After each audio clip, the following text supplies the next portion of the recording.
Now, it is with great honor that I present the next portion of our programming today on climate change, U.S. Special Climate Envoy John Kerry. Special Envoy John Kerry was a Democratic nominee in the 2004 presidential elections, the 68th U.S. Secretary of State, Senator and Lieutenant Governor of Massachusetts, Vietnam veteran, and much more. He has a decades-long track record of serving the American people.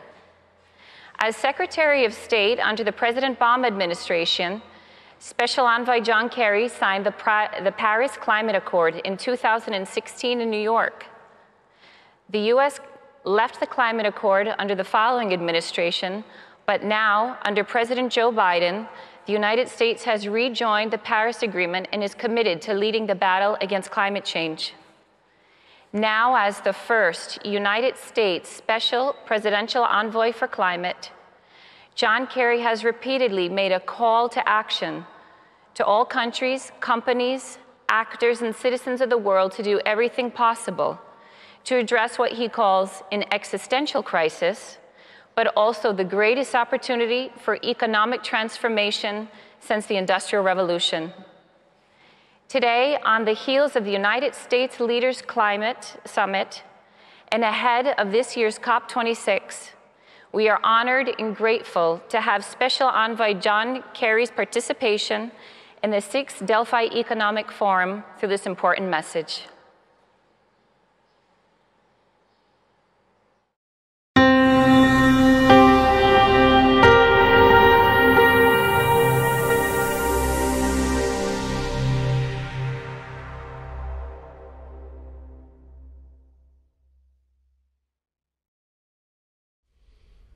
Thank you, Cheryl, for the introduction, and thank you to the Delphi Forum for having me. I'm sorry I couldn't join you all in person at this year's gathering, especially since Ambassador Jeff Pyatt described the forum to me as Davos with olive trees.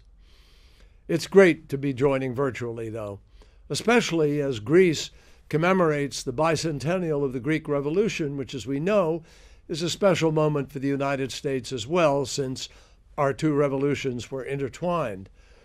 The United States celebrates our 200 years of friendship. I know the U.S. Embassy is sponsoring a panel at the forum to discuss the role of Philhellenes in the revolution. It's a topic of personal importance to me, as my own great-great-great-grandfather, Thomas L. Winthrop, was a great Philhellene and chaired the Philhellenic Committee of Boston and its work in supporting the revolution. So congratulations to the people of Greece on this historic year. I was pleased to hear that the forum organizers made sustainability and climate change one of the pillars of this year's gathering and have dedicated part of today's discussion to a climate program. But I'd also argue that the climate crisis is integral to many of the other themes that you're all discussing this week: geopolitics and security, the global economy, the future of Europe, people organizations and society, the future of technology and sustainable Greek growth. The climate crisis is inextricably linked to every single one of those issues, and it will be impossible to make progress on those issues without addressing the climate crisis. What the scientists are telling us, though, is that what we are currently doing to address the climate crisis is just not enough. It's not getting the job done. If we want to avoid the most catastrophic consequences of the climate crisis, we need to limit the Earth's warming to no more than 1.5 degrees Celsius. That's what the scientists and experts tell us.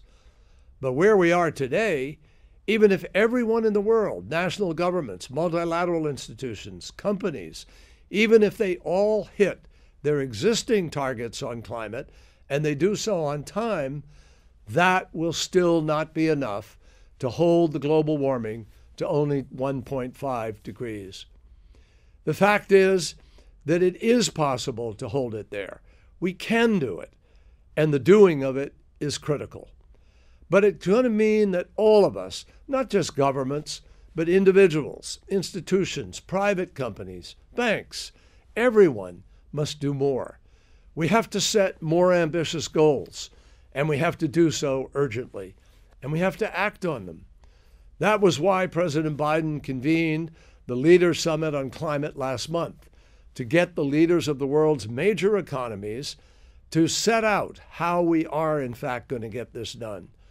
President Biden knows that the stakes on the climate crisis have never been as high as they are today.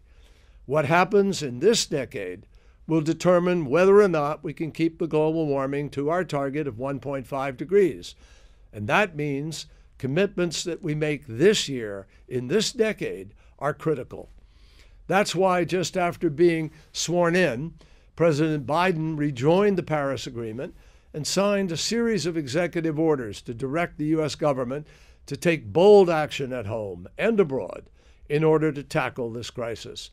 That's why at last month's summit, he announced a new and more ambitious emissions target for the United States. To do our part in keeping the Earth's temperature rise to no more than 1.5 degrees Celsius, the United States will reduce our greenhouse gas pollution by 50 to 52% economy-wide over these next 10 years. We welcome the EU's move to put more ambitious European targets into law ahead of the summit, and I was pleased to see Greece, during the ministerial roundtables at the summit, showcase its commitment to becoming a clean energy leader.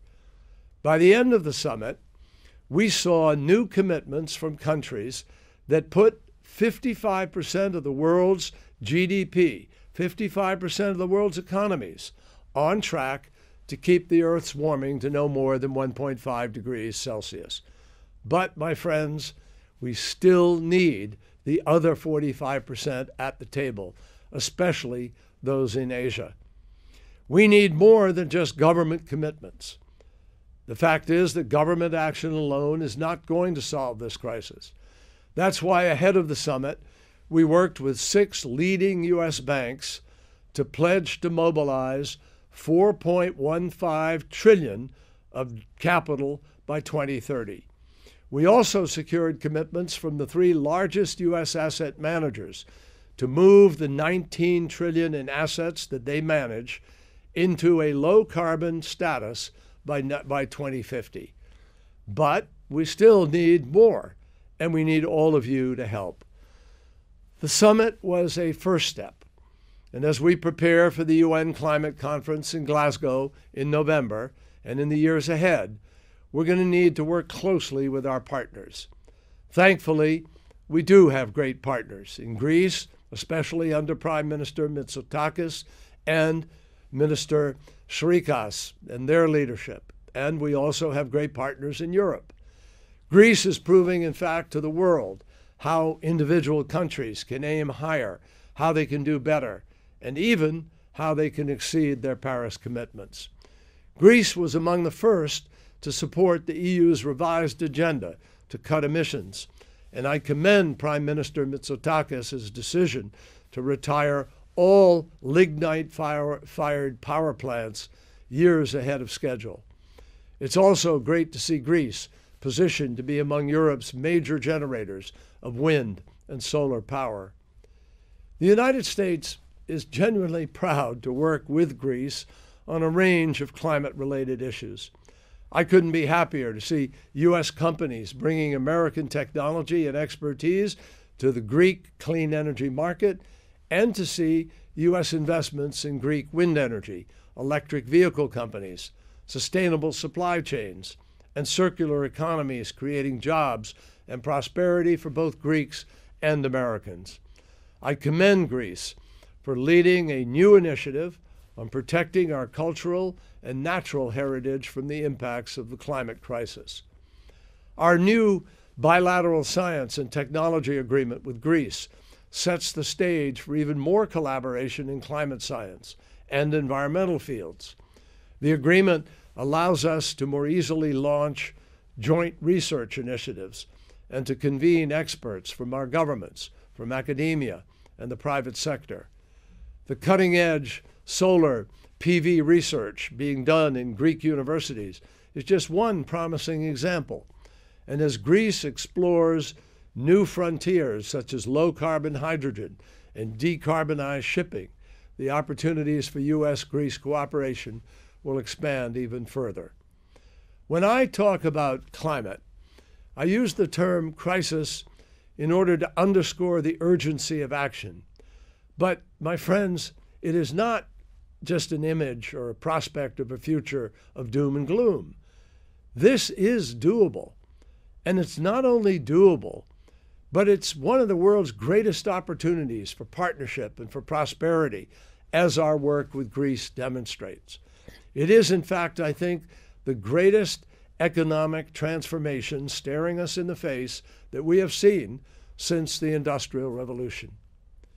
Before I conclude, I'd like to just briefly touch on the economic opportunity that this moment presents.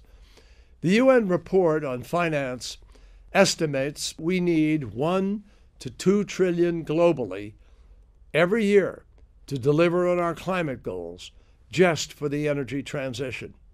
If you consider the needs for other sectors, then it really does become clear that we're going to need to capitalize trillions upon trillions of dollars in the years ahead.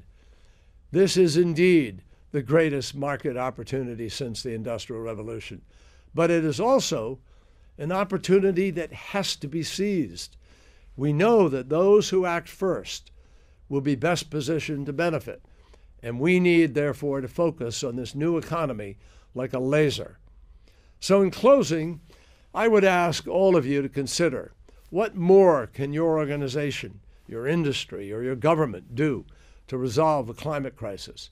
How can we work together to make tangible net zero commitments? Because the United States government obviously can't do this alone, no country can. This is going to require a global, all-of-society effort. If we're to successfully resolve the climate crisis, we will need your innovation, your leadership, your partnership, and we look forward to sharing that together. Thank you.